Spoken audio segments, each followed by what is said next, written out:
Hello, my name is Banu Güven. I am a journalist, a Turkish journalist based in Germany for the time being. And here we are together with other participants at this webinar about digital censorship, Turkey's new social media law and its implications for free media, which is quite a topic, as you will see. Turkey's parliament, Turkey's coalition partners, who are the majority in the Turkish parliament, have approved this new regulation a month ago, and it will be implemented as the beginning of October. And this new regulation is being considered as a serious step or threat against freedom of expression and social media. Why? We are going to discuss today. You've probably heard about, those who are watching us now, you must be familiar with the attitude of the Turkish government until now about freedom of expression and media freedom, press freedom in Turkey. But you will hear more now. I think it's better to start drawing a picture, giving you a framework, what it is about. And this we are going to do with our participants. I'm going to introduce them now. Professor Yaman Akdeniz, he is a very well-known cyber rights expert and also activist, besides being an academic. And then we have Mr. Sergey Lagodinsky, with a difficult task, actually. He is a member of the European Parliament, but also chair of the delegation to the EU-Turkey Joint Parliamentary Committee. So lots of issues come up, of course, which you have to deal with, I guess, in the coming days. And then we have Emre Kızılkaya, Vice Chair of IPI Turkey National Committee, and also Project Editor at Journal.com.tr, and Scott Griffin, IPI Deputy Director of the International Press Institute, where I'm also a proud member of. So I'm going to start with Yaman Akdeniz. So we should maybe tell our viewers what it is all about, this new social media regulation. Yaman Akdeniz. Thank you, Banu, and also thank you to the International Press Institute, to Scott and Renan for organizing this meeting. And good to see you, Emre, and nice to meet you, Sergey, as well. Before I tell you about the what is new, I need to tell you a little bit about the old stuff. I mean, Turkey's internet regime or restrictions to the internet is not something new. So since 2007, Turkey has a broad law on internet regulation. In time, over the past 13 to 14 years, this has been amended and extended powers. Now, we published a report in July, and the English version of that report is published in August, entitled, the report is entitled Engelli Web 2019, an iceberg of unseen internet censorship in Turkey. The publication of our report, authored by myself and our senior researcher Ozan Güven, this report established that by the end of 2019, access to over 408,000 websites are blocked from Turkey. So over 408,000 websites are currently blocked from Turkey. And in addition to these websites and domain names, we also know that approximately 130,000 URL, individual internet addresses, news articles, Twitter accounts.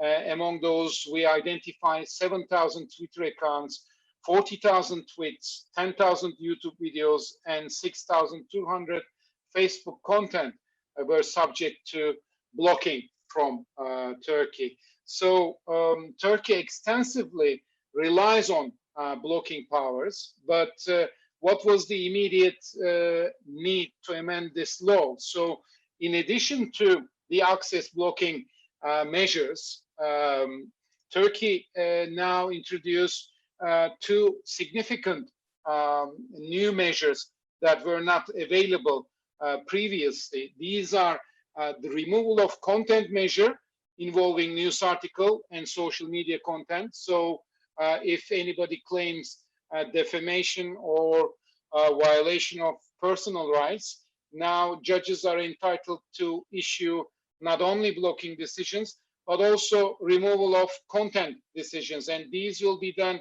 without any trial. So the content will not be in trial.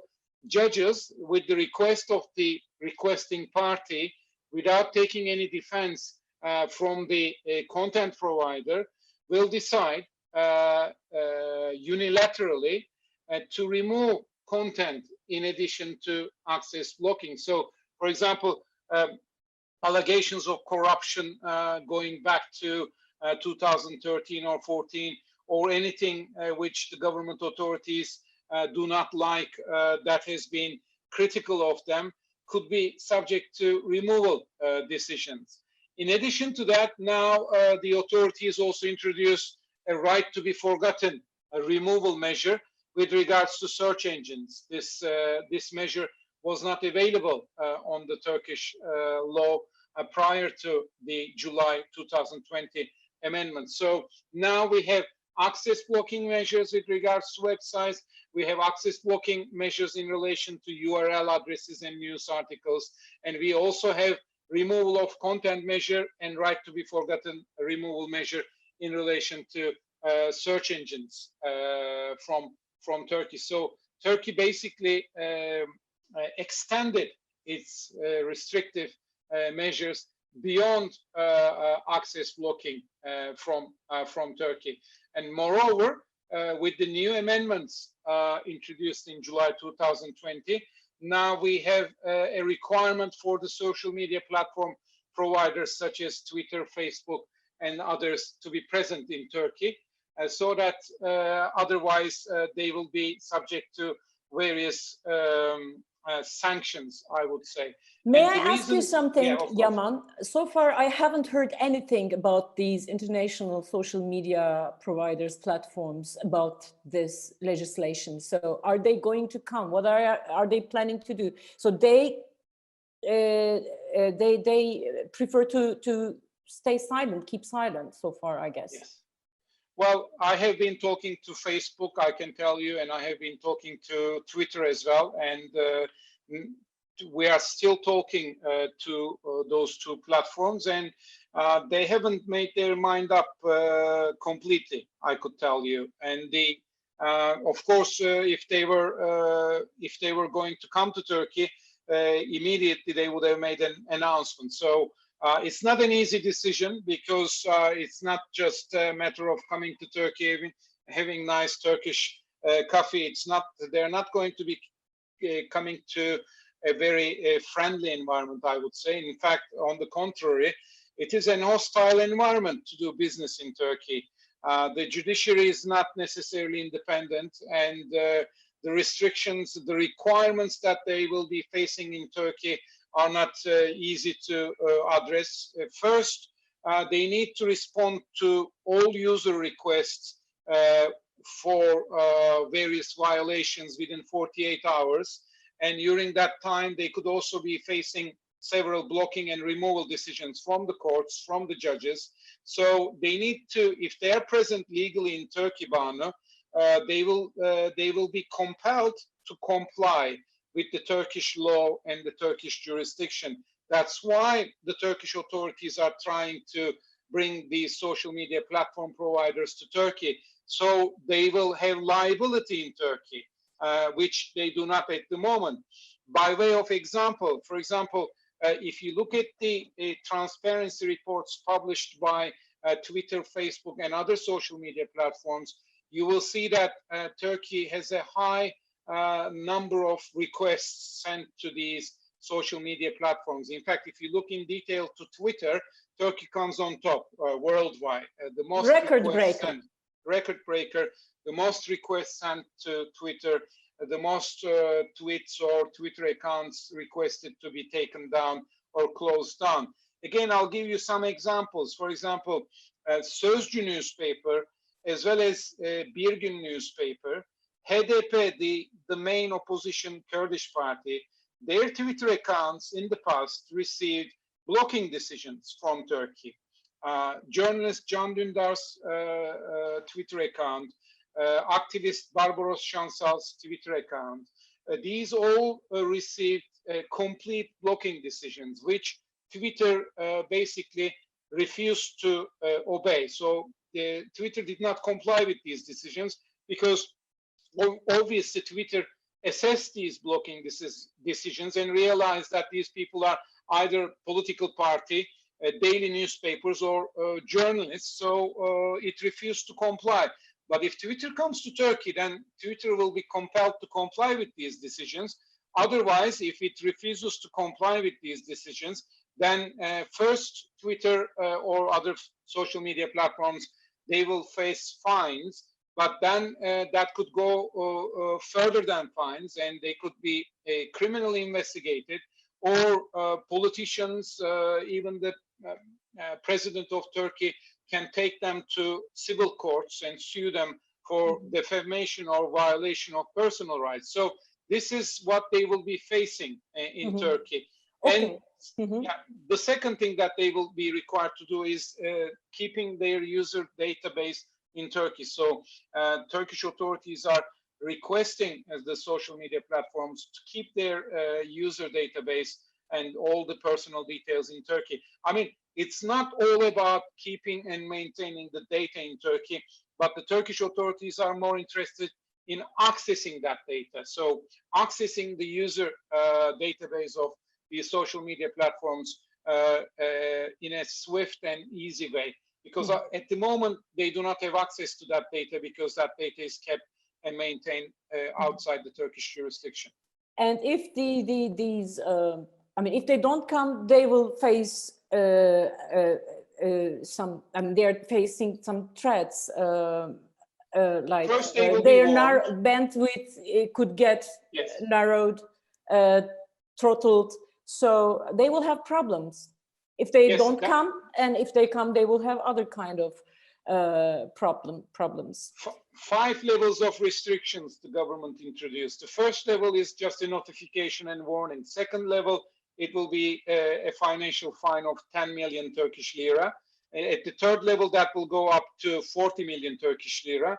At the fourth level, they will be facing advertisement ban, so they will not be able to receive finances for advertisement. And at the fifth level, bandwidth restriction, starting at 50%, going up to 90%. But that fifth level will not kick into place until April 2021. So the law, these provisions come into place on the 1st of October 2020, but there will be approximately 6 months before any bandwidth restriction is imposed on the social media platforms. Okay, I would like to continue with Emre Kızılkaya, who is a journalist as well. So, but before that, let me tell you, I forgot to, as I was introducing you, Yaman, I forgot to mention about the association, the Association of Freedom of Expression, or Freedom of Expression Association in Turkey. Yaman Akdeniz is a founding member of this association, and where I'm also I'm also a member there. So back to you, Emre. We've seen that, we've witnessed in the recent 10 years, I mean, in the last 10 years, that the media landscape was almost totally captured by the government, and also government oriented friendly businesses. So therefore, many outlets, media outlets, were closed after 2016 as well. So Social media, Twitter, also still Facebook in Turkey, YouTube are important channels for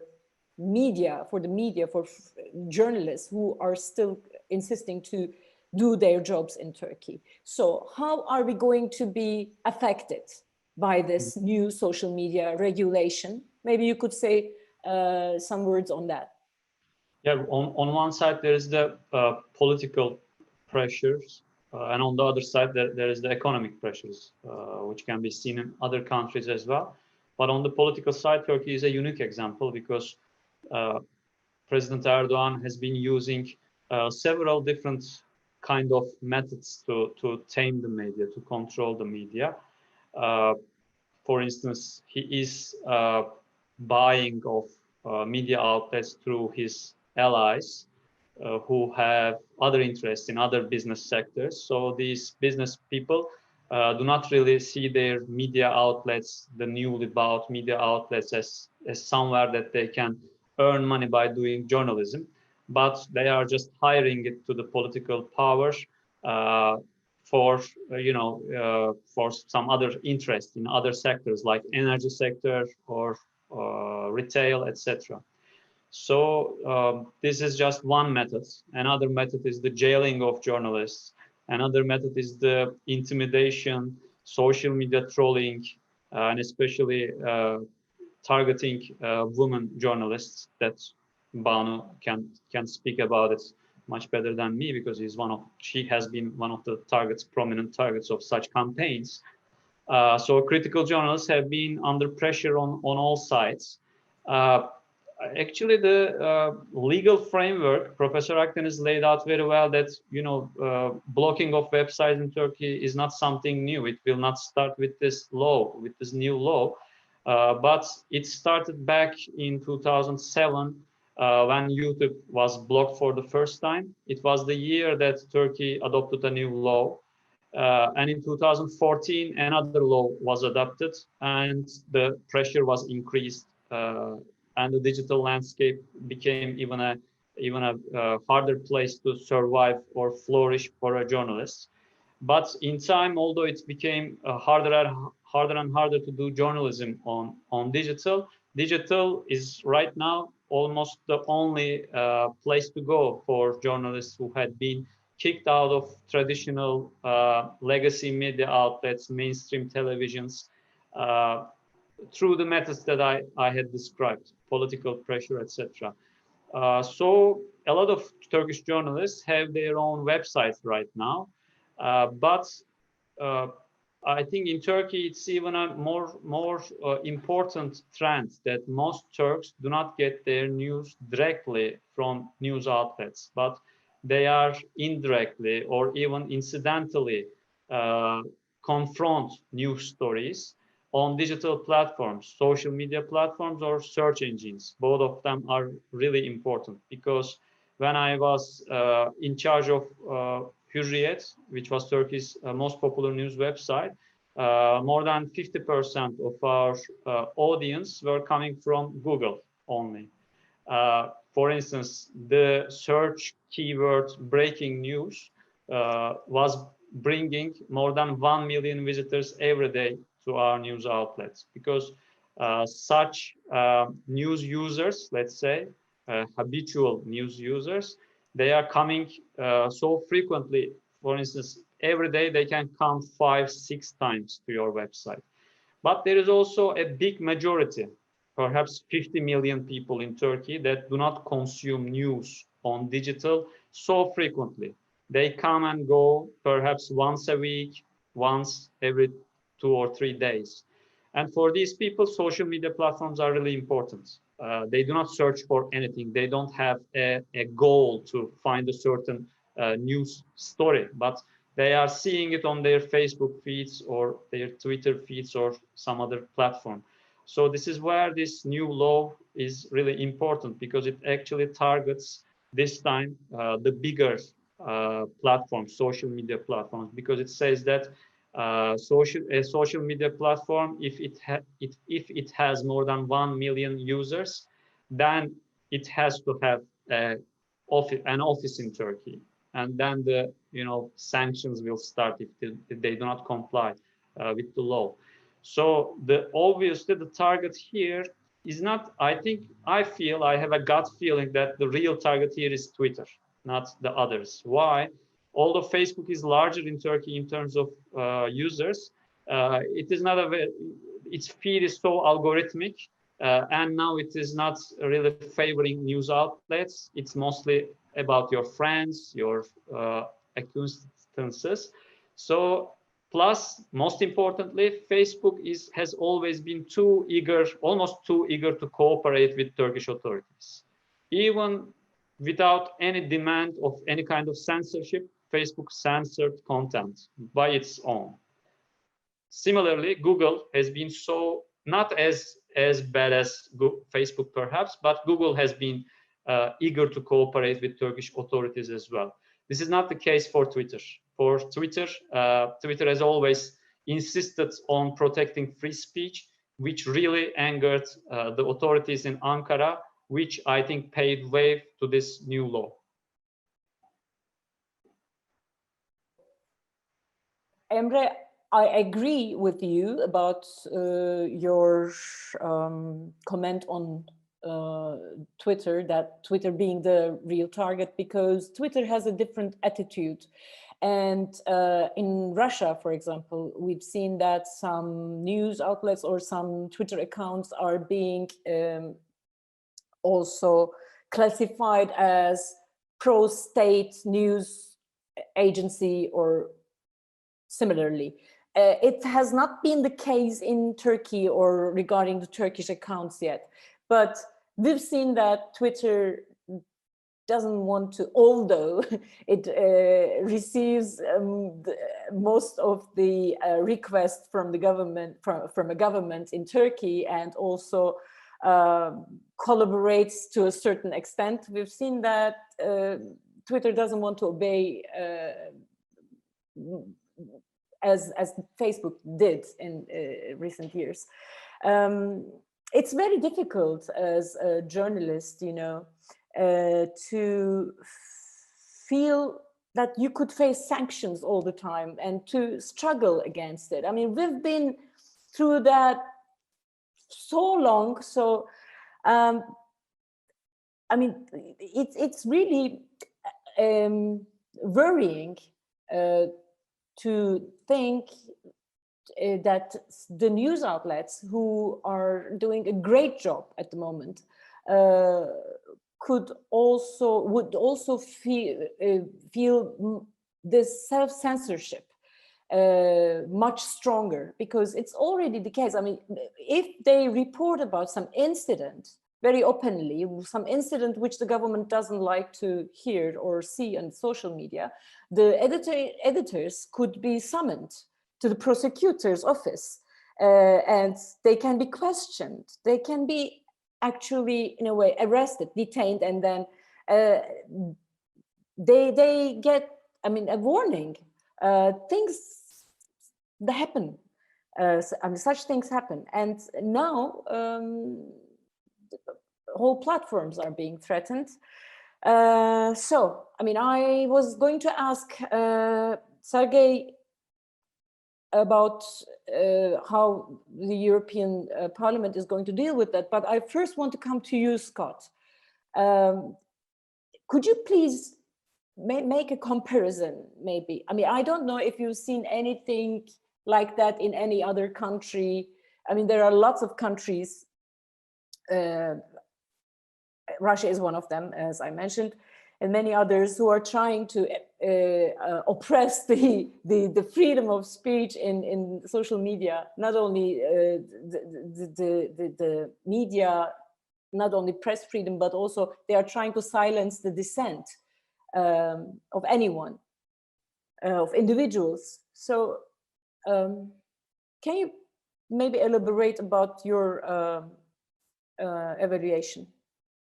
Sure. I mean, I think this is exactly the point, which has been that social media in many countries, or online media in general, has been before a safe haven for a lot of types of political speech. And in places like Turkey, as Emre has already described, it's been a place where journalism, which was destroyed in its mainstream form in Turkey, was able to continue operating in some form online. And I think this law, this recent effort by the Turkish government, mirrors a trend that we see across the world, which is an attempt by governments who are obviously bothered by the fact that whatever they do to control mainstream press, there's still going to be criticism and critical news online.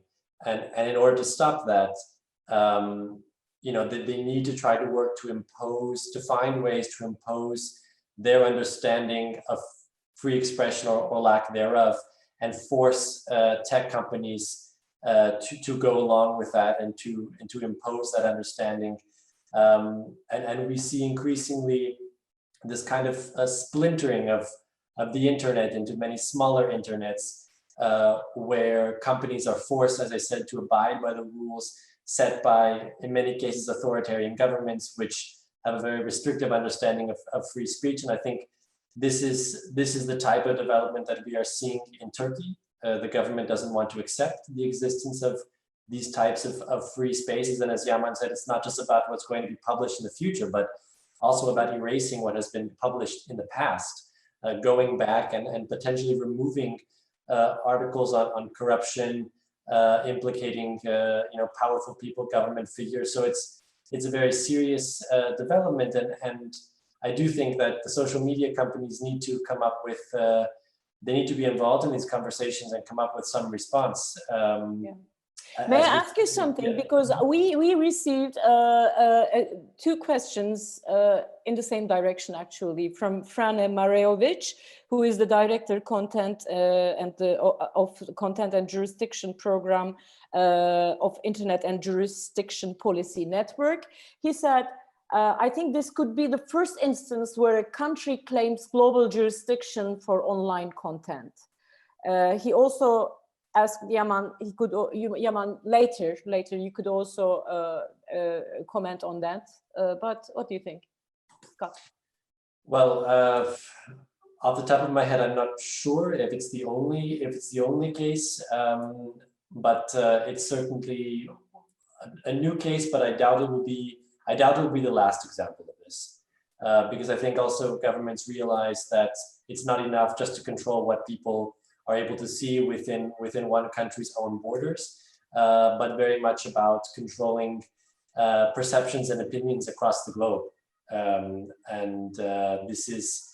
think this is something we will see more of, even if you look at how China is trying to control information about Hong Kong, not just in Hong Kong and China, but around the world. So it wouldn't surprise me if this is one of the first examples, but it would surprise me even less if it's not the first of a wave of these types of laws to come.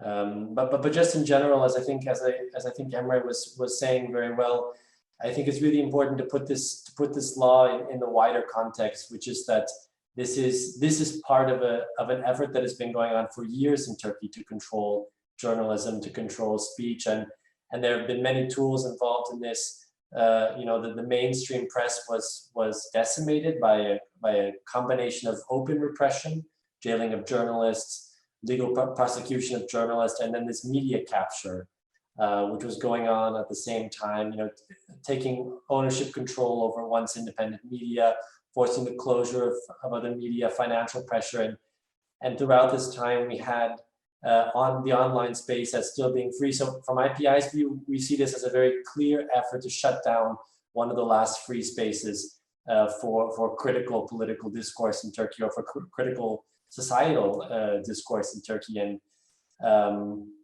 and these enormous penalties and this extreme pressure on social media companies as a kind of blackmail, as I said, to force these companies to go along with an understanding of free speech, which they don't share, I'm sure, at least their company's headquarters don't share, but they're under enormous pressure to do so.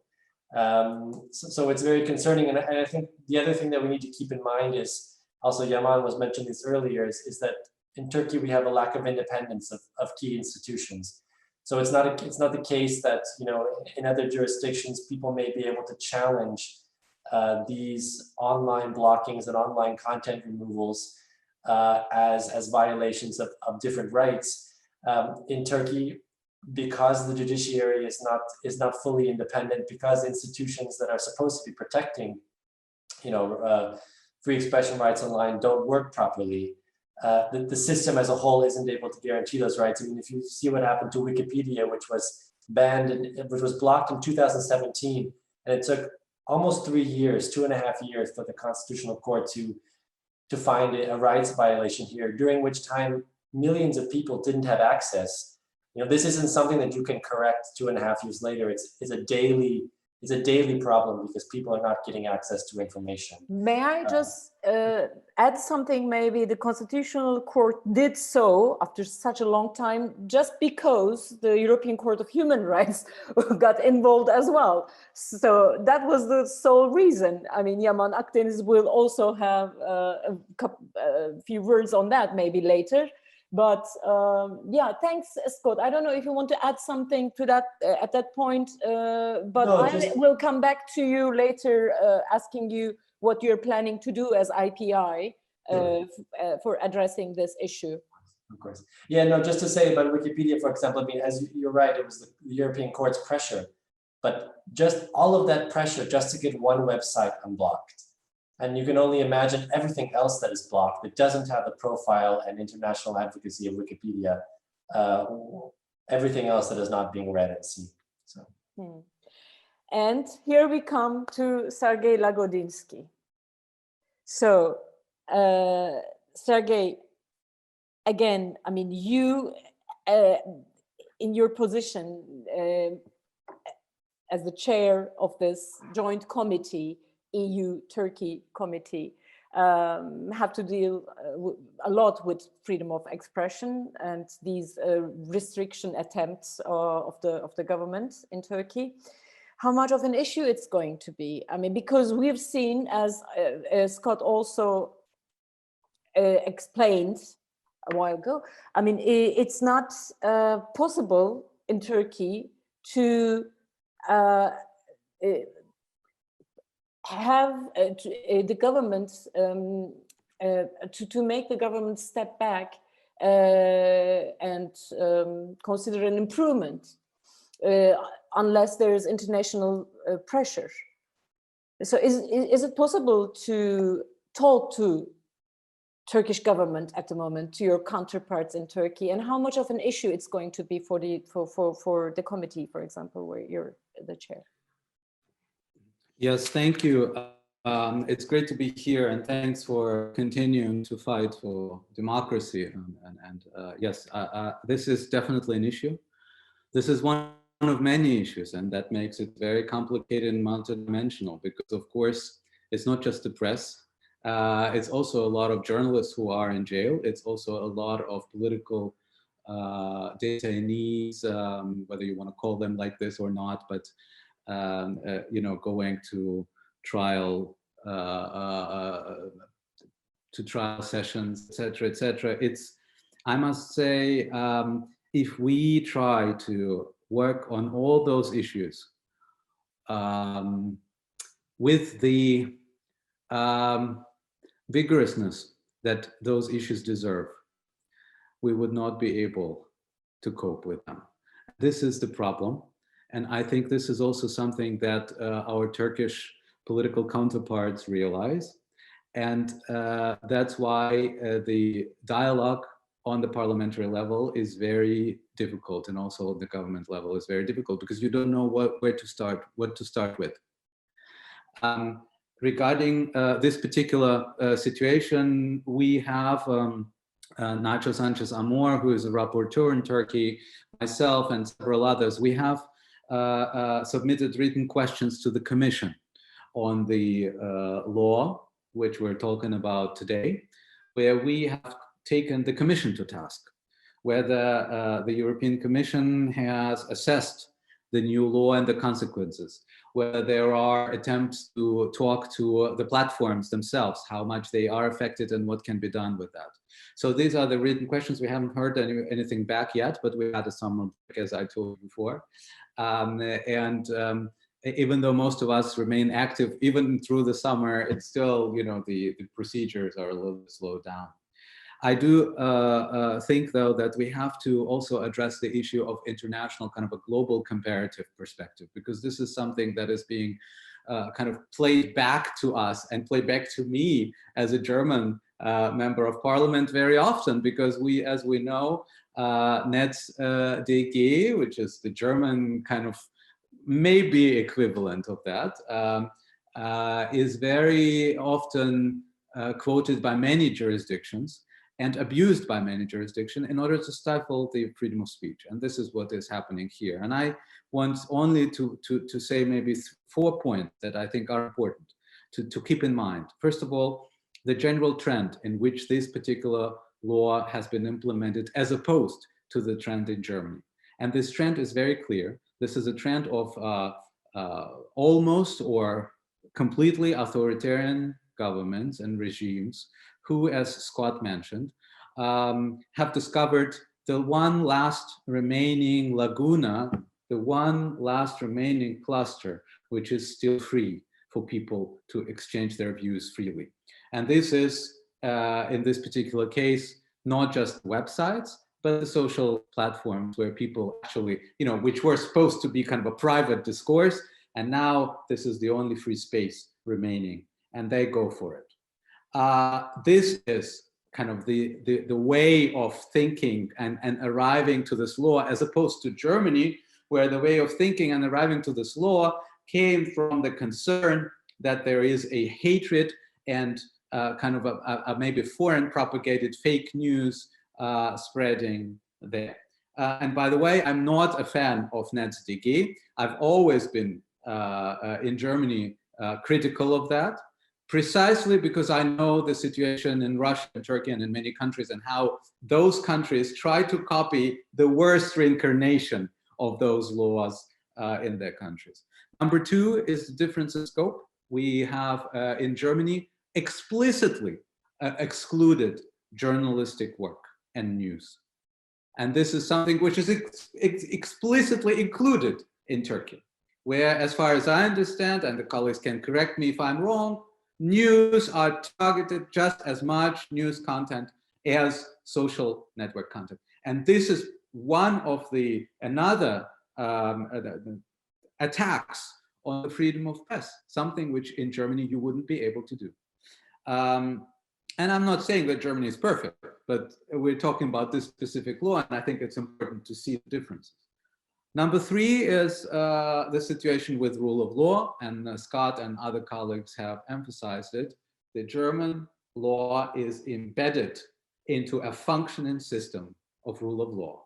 And if anything, it's an incentive for us to strengthen the rule of law system, to strengthen the independence of courts, and not to weaken it. Whereas in Turkey, we have a parallel situation where we have a deterioration of rule of law, if anything remained of it at all, and at the same time, having this law without any checks and balances. And number three, I think it is also important, number four is also important to talk about the tools.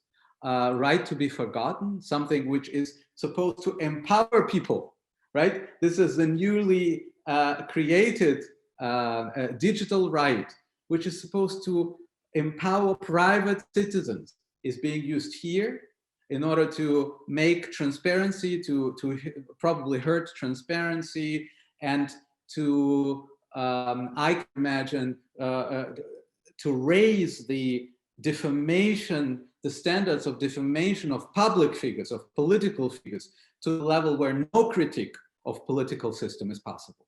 And this is something which I see in many of those systems in Turkey, in Russia, where we have, and I think this is one of the core issues, the defamation and the dignity of public officials is overestimated and it's too high. It's made so high that you cannot say anything about this. They are always insulted by everything. And I think we know what the cases that I'm talking about. And finally, I think the difference is also to many other countries, if we talk about Russia or everything, and with that I will finish, is that Turkey is an accession candidate for the European Union.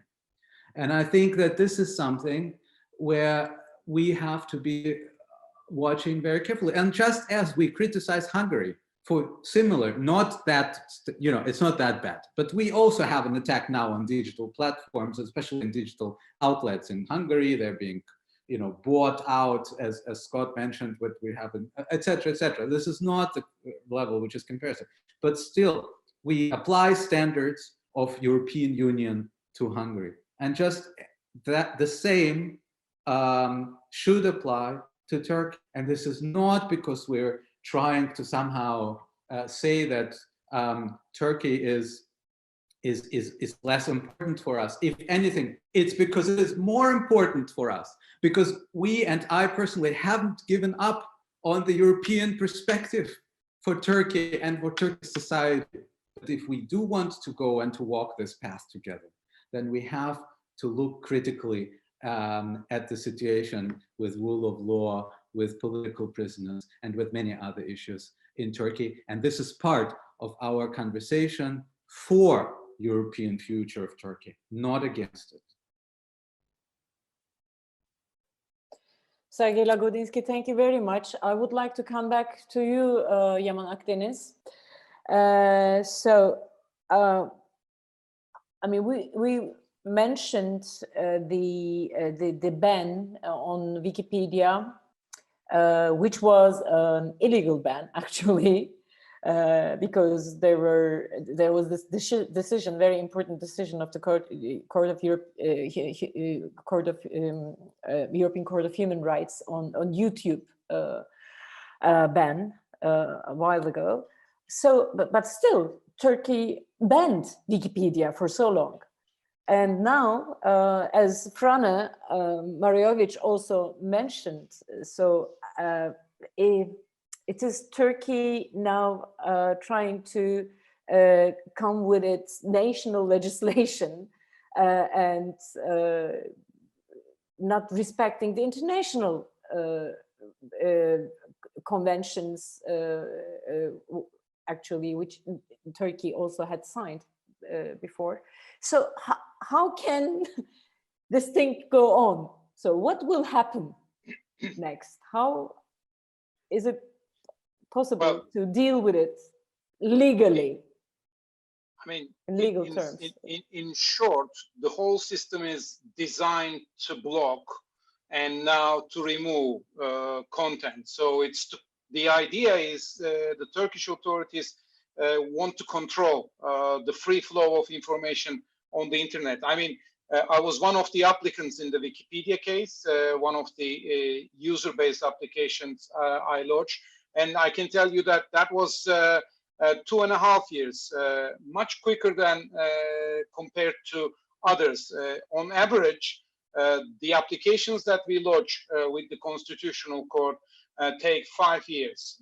For Bir-Gün, for Sendika.org, for Siyasi Haber, Yüksekova Güncel, some of the other applications I lodged together with my colleague Kerem Altıparmak, they take 5 years for the court to decide.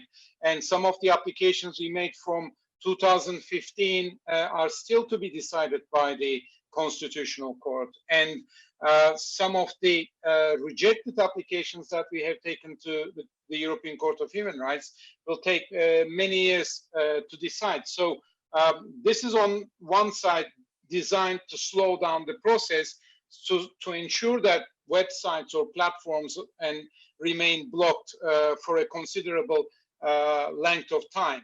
On the other hand, the Constitutional Court, whether you like it or not, comes up with some interesting principles, some of which are actually good. So they establish principles with the decision on Wikipedia, but then you look at the lower courts, whether they apply the decisions of the Constitutional Court or not, and then you see that they completely ignore the Constitutional Court's decisions, as if the Constitutional Court has not decided. So, for example, by way of example, Oda TV and Independent Turkey news websites Oda TV was blocked in February and Independent Turkey in April 2020, they rely on the same legal provision, Article 8A, which was the legal basis to block access to the Wikipedia platform. So once you have the Wikipedia decision, and as well as 7 other decisions, so the Constitutional Court ruled so far 8 times on Article 8A, then you look at the Oda TV and Independent Turkey blocking decisions, they completely disregard. I mean, if they applied or if they were aware of these decisions, then they would never block access to Oda TV and Independent Turkey or Jin News, Kurdish news websites. Several Kurdish news websites are subject to blocking orders. And so the system is designed to block. And in addition to that, yes, I'm glad that Sergey mentioned the NETS DG law. By the way, that's an awful piece of legislation, the German one. But the Turkish one, based on the German one, is terrible. It got no resemblance at all. Because in Germany, you don't see politicians like Chancellor Merkel blocking access to Die Welt or Der Spiegel website, or going after well-known German journalists and taking them to court, or asking their Twitter accounts to be closed down or their tweets to be removed from the Twitter platform. You got none of this, and you have working democratic institutions in Germany, like Sergey emphasized. So you have an independent judiciary and functioning system. You have the rule of law, and we have none of these. Yes, every now and then you read about the Constitutional Court giving a good judgment, like the Wikipedia one. But yes, Banu mentioned that, and the only reason, and Scott referred to that, the only reason that the court decided suddenly is the fact that the European Court of Human Rights communicated that application. So the Constitutional Court didn't want to be seen as undemocratic, so they had to decide. So Turkey is rather different to the system in Germany, and you also don't see the similar fines or sanctions, such as the internet bandwidth restrictions that the social media platforms would be facing in Turkey. That does not exist in Germany. So I don't see any parallels between the German model and that of the Turkish model. Unfortunately, the future is bleak.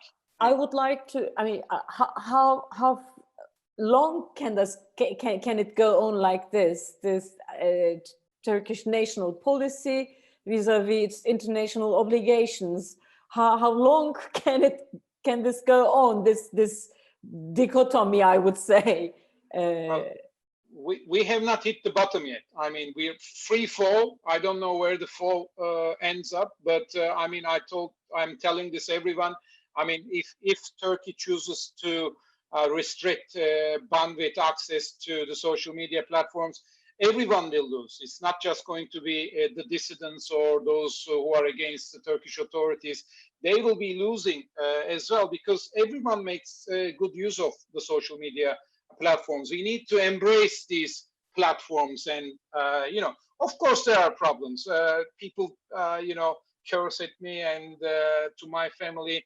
There are you know, even President Trump is not happy about the Twitter platform, but he complains about the Twitter platform on the Twitter platform itself. So that's a good thing, I think. So we need to learn to live with these social media platforms. Now, I mean, there are questions coming, and I would like to continue with this very important question on the fate and future of VPNs. Yaman, could you say a couple of words on that? Andre de Munter has asked this question. He asks about the fate and future of VPN, similar escape routes in the content of the new regulation. And then Emre, I'm going to come to you posing the same question. How are we going to deal with it? And there was also another question which you answered personally, I think, to Frane Yaman. Is this content going to be banned or removed globally? Removed, yeah, globally. Mm-hmm. Yes, I mean, hi, Andre.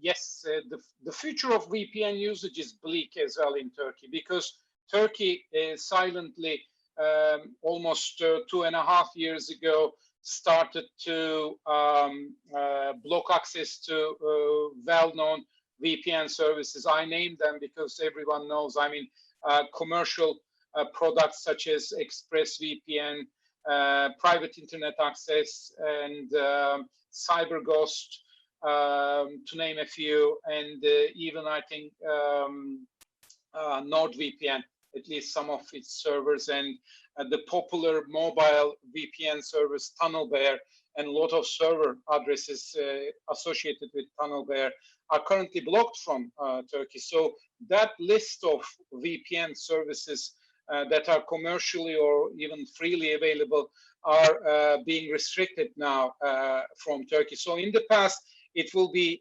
difficult to circumvent, of course, these blockage or bandwidth restrictions. I mean, even Tor is blocked from Turkey. So if you manage to download the browser, then you have to change some server addresses to be able to use it. But if you simply go to the Tor website from Turkey, you will see that that's even blocked from Turkey. So it's not, of course, complete blockage, but the Turkish authorities are trying to ensure that it is not straightforward or easy to use alternative ways of accessing these platforms and blocked websites.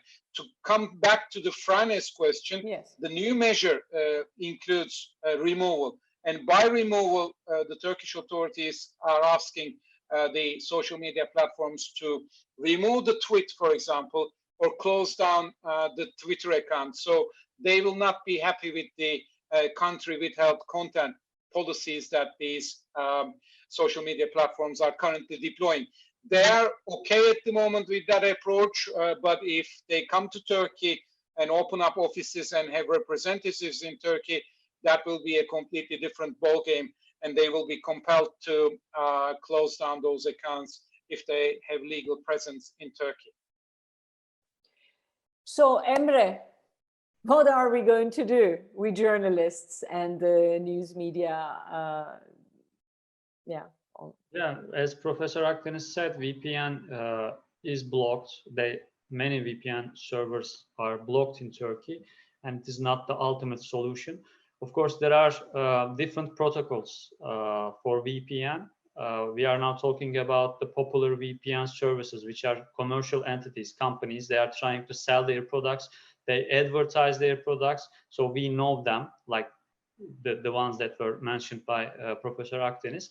But there are also other protocols like L2TP, which is a personal VPN. So anyone can set up a VPN only for himself or herself. So in another country, you are like renting a computer that will anonymize your digital traffic. Is possible. But the problem here is that these are digital savvy people. Not everyone will be able to do that. Only perhaps 10% of people, 5% of people will be able to reach information, but the majority will be deprived of. I think such back channels can work for many people, but still it is not a good solution for democracy, because in a democracy, at least the majority of voters will be needed to be informed healthily. And here, I think the more, perhaps even as important as all this stuff, I still believe that the states are the biggest threats to freedom of the press, free speech. But at the same time, it should be noted that companies, commercial entities, especially those that are labeled in this new Turkish law, those that have more than 1 million users. So relatively bigger companies, digital networks, are so important because of their commercial motives. Many of them are motivated in collaborating with repressive states, just like we have seen with Google building a special search engine for China, and it was revealed by journalists, and they said that, okay, we are canceling it. So others as well. Twitter is a little bit exception. So far, we didn't see anything like that from Twitter's side, because their business model not rely on things like Google and Facebook is selling, mostly about these targeted advertising stuff. So the public and the regulators should be equally aware of these two threats, states on one side and commercial entities on the other.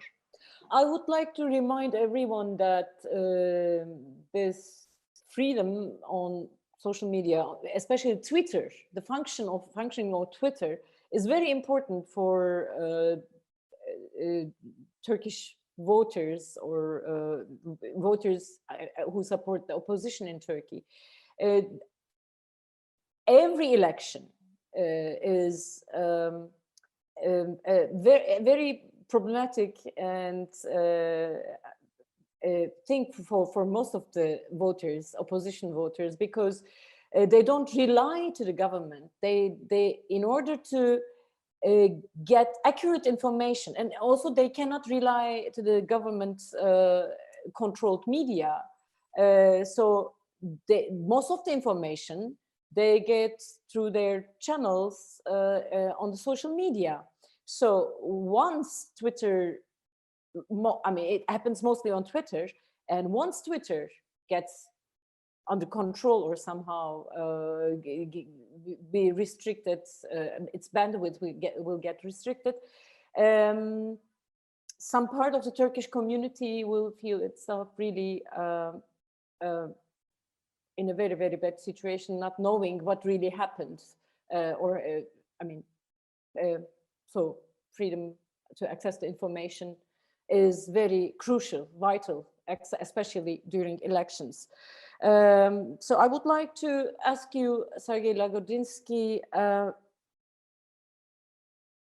about the future possibilities for asking the Turkish government to comply with its international obligations. And what do you think, Germany as being the presiding the European Union, how far is going the German government will get involved, especially regarding that issue, because this can really have very serious consequences, further consequences on democracy in Turkey? Well, what should I say?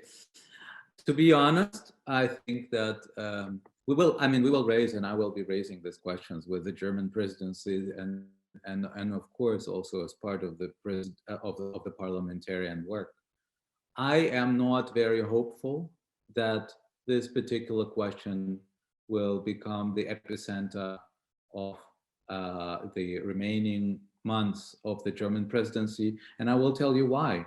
Because this is not the first piece of legislation, and this is not the first policy, both of parliament and the government in Turkey, which is extremely worrisome and which basically destroys yet another piece of rule of law and democracy in the country.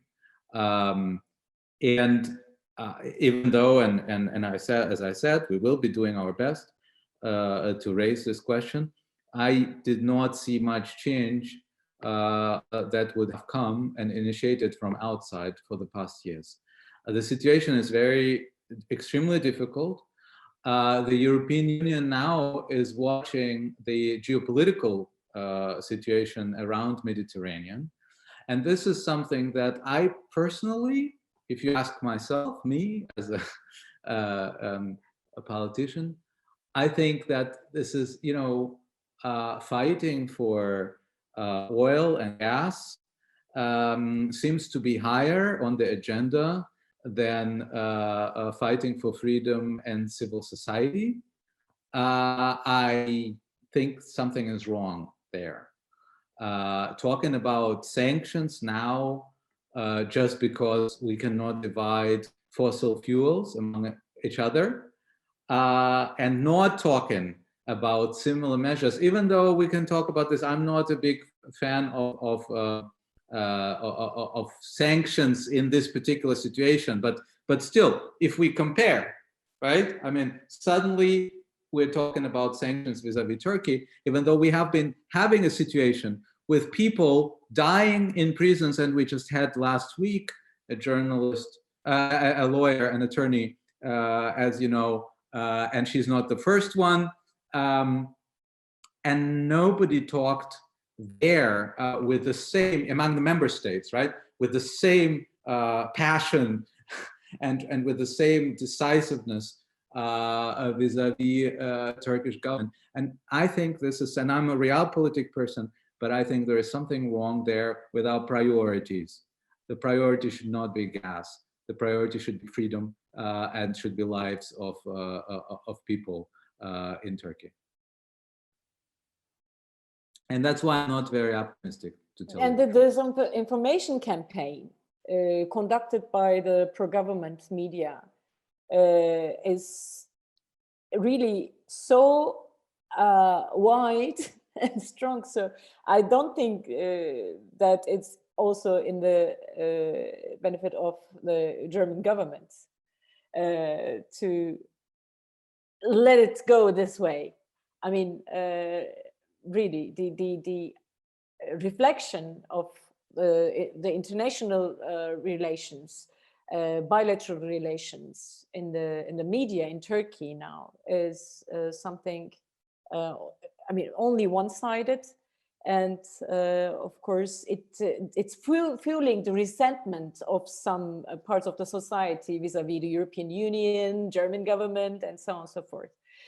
So I mean, if I may just very briefly, just to make it one thing clear, it is a kind of a divisive issue, and it is difficult because I'm sure if people wanted, they would be able to destroy the path to accession to European Union, kind of the European perspective, in a snapshot, because there are many forces who have a cultural problem with Turkey's approaching Europe. So I understand that it's a very difficult balancing that we have in this particular situation, because we don't want to miss this chance for the Turkish society and to kind of destroy the path for Turkish society, for Turkish civil society towards European future. But there are many colleagues also of mine who would like this for many very shady reasons. And they use and abuse human rights agenda also to do this and to accomplish this goal. So it is a difficult path, because I belong to those who advocate close ties with Turkish society, not because of the government, because of the citizens. And it's very easy to destroy this if we try to escalate in an unwise way. And this is the dilemma that many of us, the proponents of the Turkish civil society, are stuck with. Well, I remember that critical dialogue was an essential instrument which German government used vis-a-vis Iran back then, and successfully. So, I mean, I expect partners of Turkey, including the German government, be more innovative now in terms of bilateral relations. So, I mean, we have other questions which I'm going to ask the panelists at the very end. But before that, I would like to ask you, Scott Griffin, what IPI, International Press Institute, is planning to do about this new social media law regulation in Turkey. So what can be done, and what should institutions, organizations like IPI, rights organizations, could do altogether? Could we make a difference? Yeah, we can definitely make a difference, although obviously it's an extremely challenging situation. And just to pick up on something that Sergey was saying, I completely agree that I think part of our advocacy, especially with institutions like the EU, not only the EU, but also the Council of Europe and other international groups, is not to give up on Turkey, because I think that we are at a moment where there has been just an incredible wave of repression going back to, at least in the recent years, to the coup attempt, but obviously even before that. And it's exhausting in the sense that we see over and over again new measures, new attacks on the press, journalists being jailed, media outlets being closed, and I think there's a danger that states in Europe, that the European Union will give up on Turkey, and that would be a huge mistake. And I think part of our work is to convince these institutions that Turkish democracy is worth saving, that Turkey can be a part of this group of states that respect the rule of law, that things aren't lost. And that's also part of the work that IPI is doing. Emre wrote a report about what Turkish journalism can look like in the future, how we can lay the groundwork for a freer media environment, and so that's what we are doing. We're looking ahead. We're not going to accept, that Turkey is just going to become an authoritarian state, but there's still something worth fighting for there. I think that all of us agree on that, and that is part of the message that we want to send. That hope isn't lost yet. So for us, it's very much about raising awareness about what is going on, despite all of the noise, and I think explaining clearly what is going on, because we also have a situation globally where tech companies, social media companies are under attack for various reasons, for failure to control some content on the platform, for tax reasons. They are an easy target in many cases, but this is not what that's about. This is about controlling information. It's about controlling speech and what people can see and think. So to tell the story in a truthful way. To continue our advocacy with international actors, as I said, we are also still very much engaged with the Turkish government. We will be visiting Turkey in October on a mission to meet with stakeholders. Our dialogue isn't going to solve everything, but it's still an important part of what we do to try to uphold standards that exist, that Turkey has signed on to. And finally, I do think that tech companies have a role to play in this. Companies that globally proclaim themselves as defenders of free speech, as places where ideas can circulate freely. And yet we see over and over again that they are not upholding those values, that they are giving in and becoming implementers of a vision or a lack of vision of free speech in many countries. And I think we need to first engage with them on that, but also raise the cost of what they are doing in many jurisdictions. And I think it's still open how social media companies will approach the situation in Turkey. We don't know exactly what they will do, but I think there is some window still to work with them and try to prevent the worst implications of this law from taking shape. So it's, as I said, it's a very difficult situation, but we shouldn't lose hope, and that is what we are trying to do, to continue to raise awareness globally and to work with the very many players who still can have some impact on Turkey. Yeah, I also start to think that we need new technologies which could overcome such kind of oppressive measures in countries. Finally, we were talking about the fate and future of VPNs and so on. We have to find new ways to so that the freedom on social media, on digital freedom on the digital level can survive. Now I am going to mention 3 questions, and I will ask you, all of you, I don't know who would like to respond to which one, but I'll go with Uğur Tok's question first. President of European Court of Human Rights is visiting Turkey soon, which remains silent of some of its decisions simply were not when these decisions were not implemented by Turkey. On the other side, there are more than 30,000 files from Turkey waiting at the ECHR, at the court. Do you think, while the rights violation record of Turkey is at its historical high, how could the president use this opportunity, I mean the president of the European Court of Human Rights, of meeting policymakers in Turkey? I think I should come to start with you, Yaman.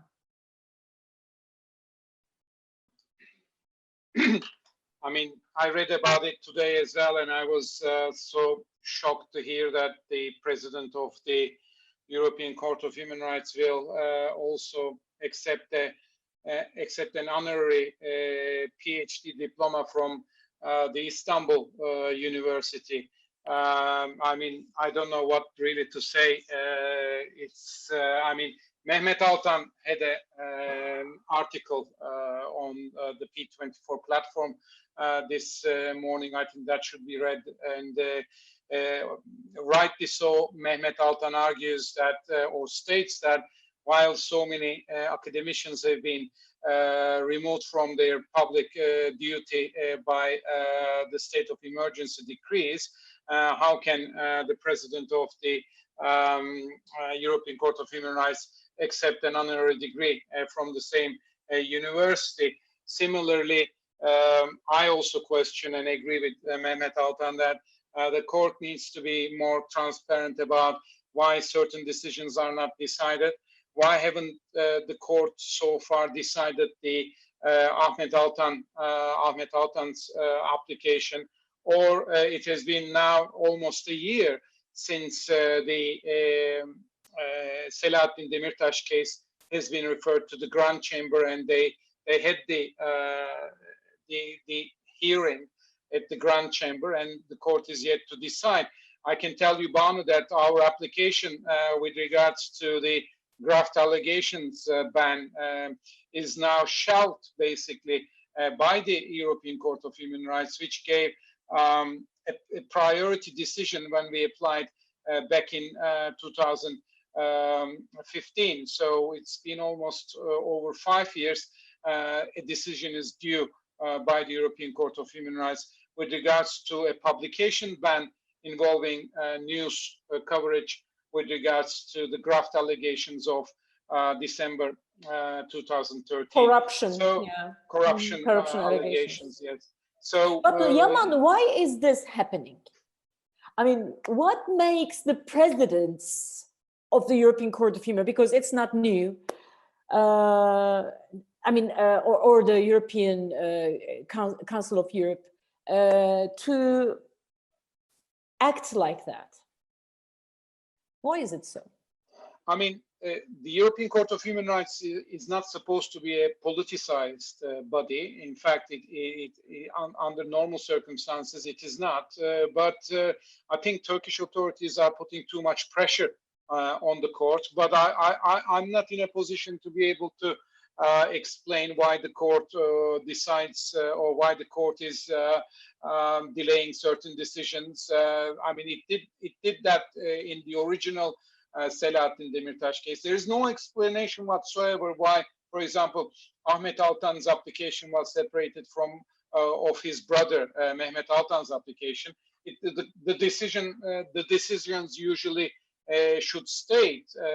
I mean, there are other the Roboski applications again that we took, Roboski massacre-related applications. It just throw out. I mean, it puzzles me.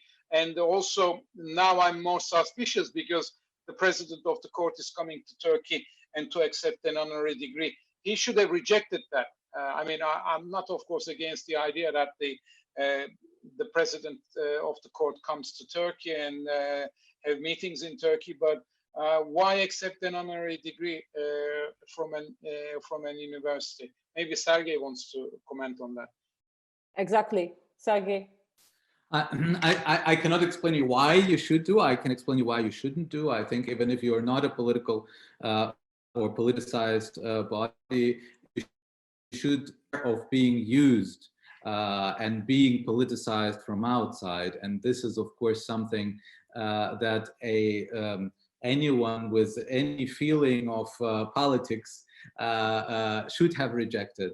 And I am not in position to give any orders. We are not an authoritarian regime, and the European Court of Justice, maybe for some of your listeners, is not part of the European Union. It's part of a family of the Council of Europe, so it's not a court of the European Union.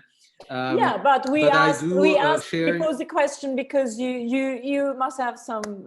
I mean, it must. Yeah, sure. Familiar to you, this policy. And I think I'm quite explicit on that. I just wanted to make this sure, this clear. And one other position is every time when I try to raise these questions, something comes up, which is, the European Court of Human Rights wants not to be pressured by politicians.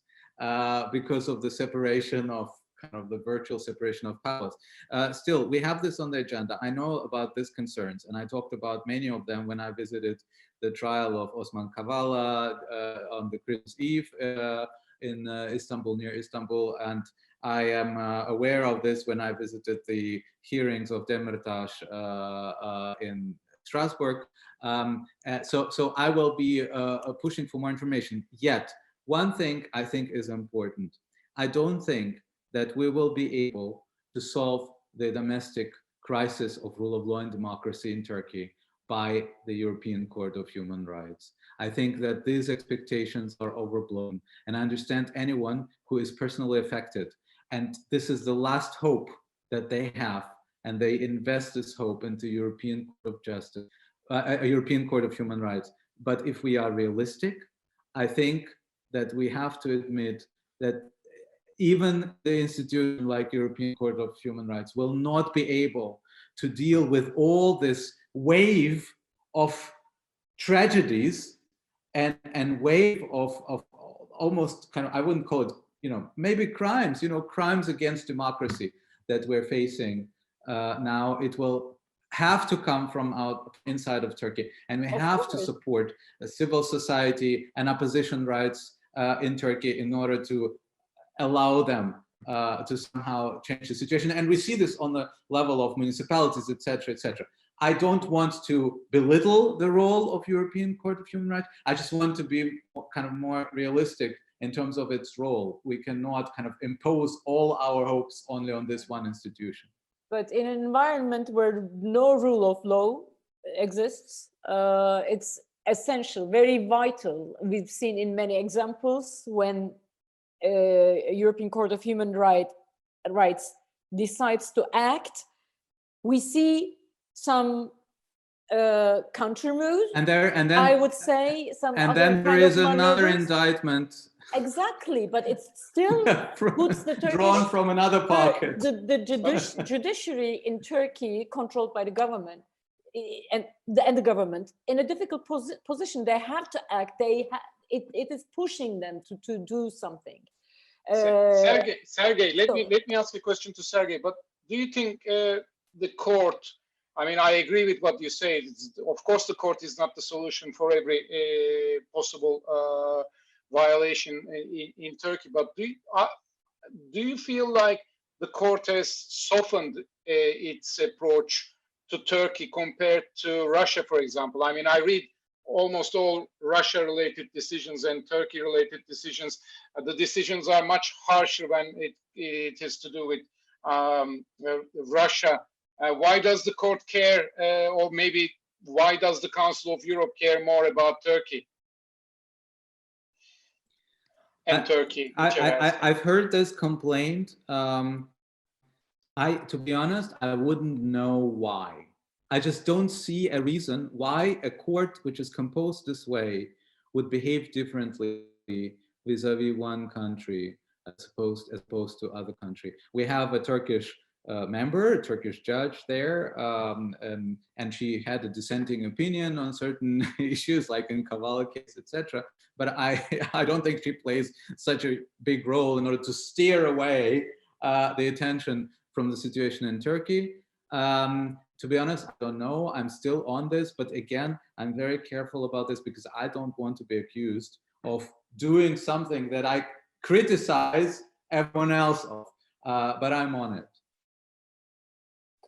Thank you very much. So we have, I don't, Scott, do you want to say something on that? Because international organizations and especially those law departments of some international organizations on freedom of expression have contacted European Council previously many times on many cases, like Altan's cases and journalists, some other journalists' cases too.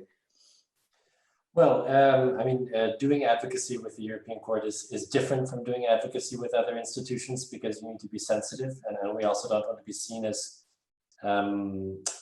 influencing or attempting to politically influence the court. But we engage in what we call third-party intervention. So we support cases of journalists who bring their cases to Strasbourg, and in those arguing. What is one of the big problems is that Turkey is refusing, or in many cases, the court has not accepted the problems with domestic remedy, that you have to go through every single court in the country before getting to Strasbourg. And we were part of a coalition that intervened in a case of a journalist, Idris Saylan, who was jailed for, I think, nearly 1,000 days in Turkey, and his case was pending in Strasbourg. And what was interesting about that case is after we intervened, I think there were other interveners as well, the case was communicated and he was released unexpectedly. So it's another example of the fact that, of course, we were pleased that he was released, but it shows the political pressure, which can go different ways. But the fact that the judiciary is not independent, and things depend on where Turkey is feeling the pressure. So the court is a very important player. I agree, of course, it's not the solution, but it does move things in a way that other institutions don't. And with regard to the specific question, yes, I also see it as quite problematic that the president is accepting an honorary degree. But other than that, I don't know the specifics of the trip to Turkey and whom he's planning to meet. It certainly is eyebrows, I would say. Okay, by all of us.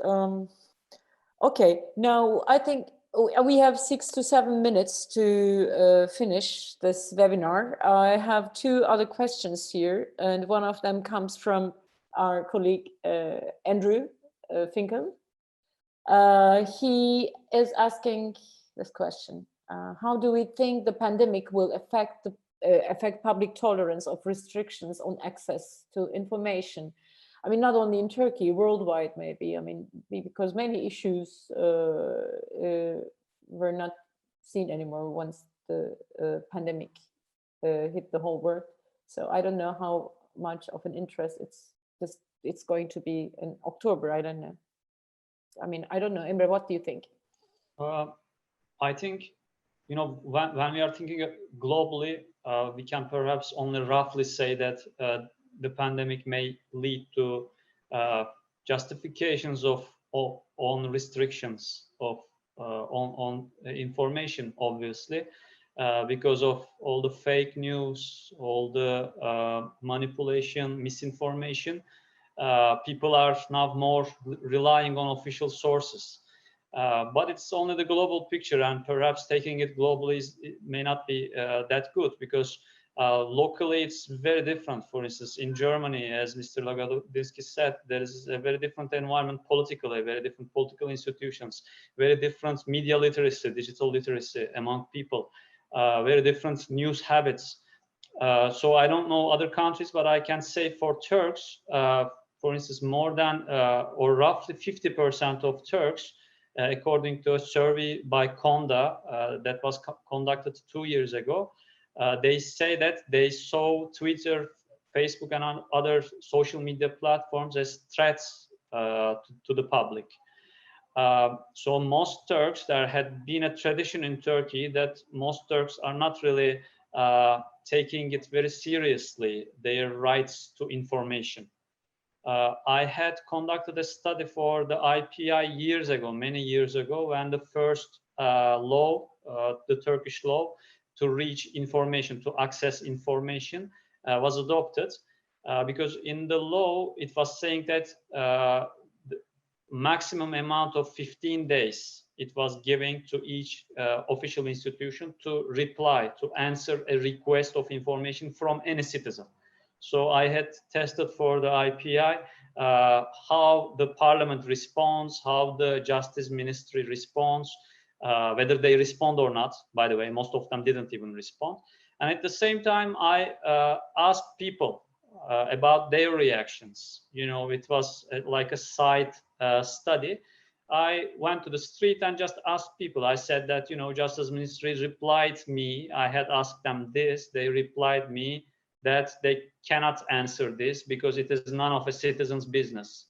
You know, it was something like the total number of journalists in jails, such simple figures. And most people in the street, they say that, of course, this is the state. The state can do anything. So for Turks, for the Turkish culture, state is so sanctified. And I think the pandemic may even worsen this situation. Well, let me also add here why this is a valid question and an important question. Because in Turkey, maybe some of you don't know, I mean, there are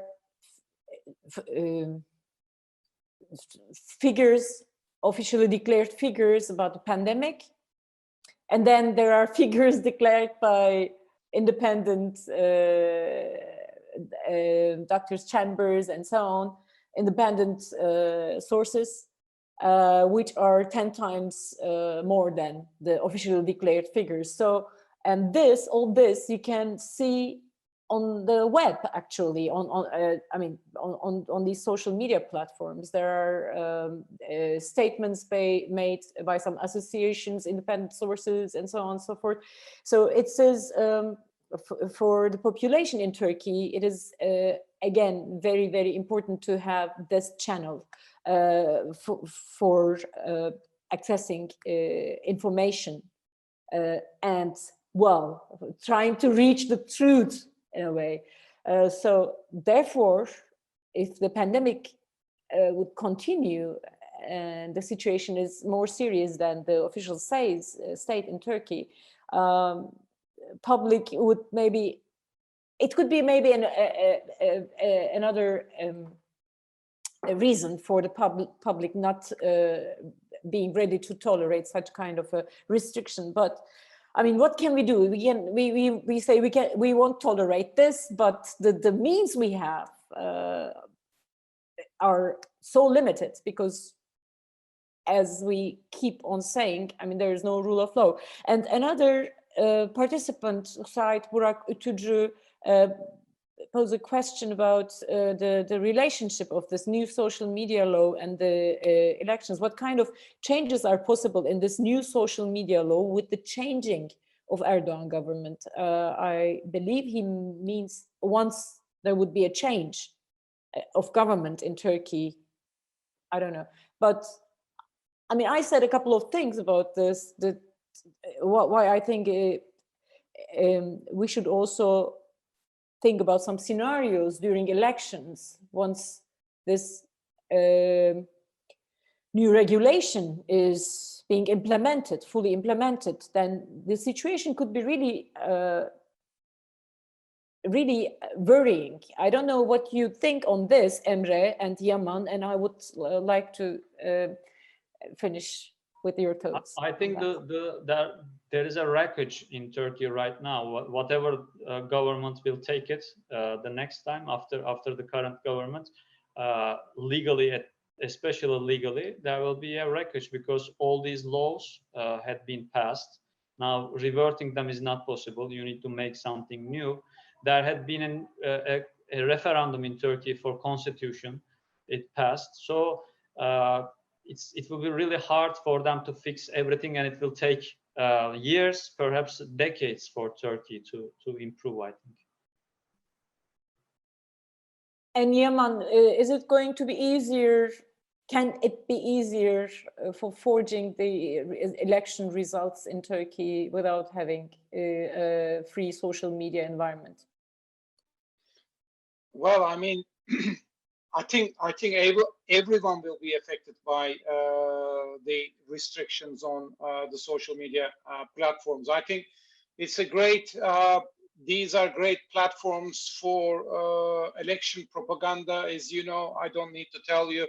So I'm very curious. I mean, the whole system, the new law, the system has been designed on the possibility or the desire of social media platforms coming to Turkey. So I don't think the government knows what to do if Twitter and Facebook or Google, for that matter, decides not to come to Turkey. I don't think they have a plan B at the moment. So, I mean, I'm not going to name the politician, but I did speak to an AKP politician recently, and I asked the politician whether he or she would continue to use their Twitter accounts if Twitter decides not to come to Turkey, because at that stage, the Turkish AKP government members of the parliament should close down their Twitter accounts and not use that platform, because they decided that they should come to Turkey and that they will be imposing several restrictions. I mean, just to recall, Emre knows probably more the details, but when Twitter decided to close down approximately 7,000 troll accounts associated with the Turkish government in early June 2020, I mean, the Turkish authorities, including the Turkish presidency, were protesting about this through the Twitter platform. So you need to have access to the Twitter platform, whether you like it or not, if you're a politician. I mean, can you live without the Twitter platform, Sergey, in Germany? I don't know how vibrant is the Twitter platform in Germany for the politicians, but here I think the Turkish authorities cannot live without the Twitter platform. Yeah, but we witnessed. Nobody can live. Yeah, go ahead. Twitter. Go ahead, Sergey. Nobody, you say. I believe in Germany, it's getting more and more important. There are more and more Twitter users. Facebook used to be very popular, but now Twitter, politically, Twitter is getting a bigger part in the social media scene, I believe. Well, I remember in Iran when there were demonstrations recently, people couldn't have access to social media, to Twitter, but then we've seen some Iranian political figures, like a Minister of Foreign Affairs and so on, tweeting on, like, for them, they could have, they still had access, but the people not. But also we shouldn't forget that there are still avenues. Look at Belarus, where the whole internet is being blocked and people are able to communicate via Telegram channels.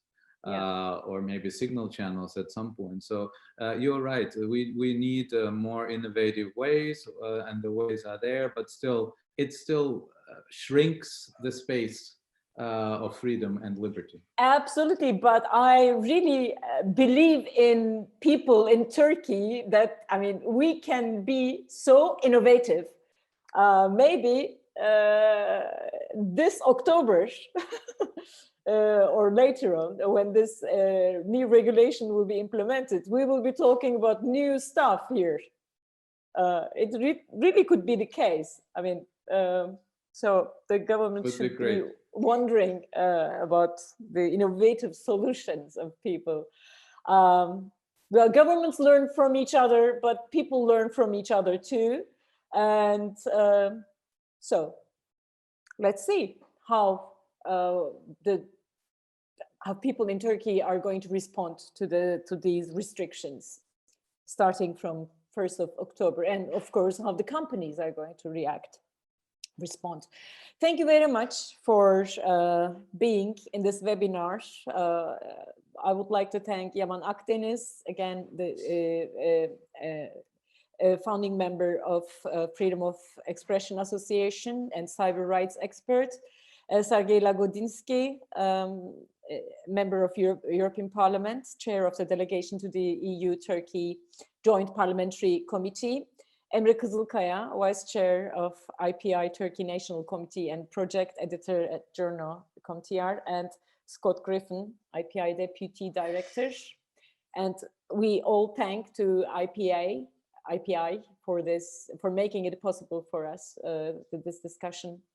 And I think we should maybe think about another meeting after this regulation will be started to get implemented. Let's see what we are going to face. Thank you very much, to all those who have watched us, and also thanks for the questions.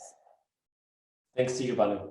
Thank you, and keep on the good fight. Thank you.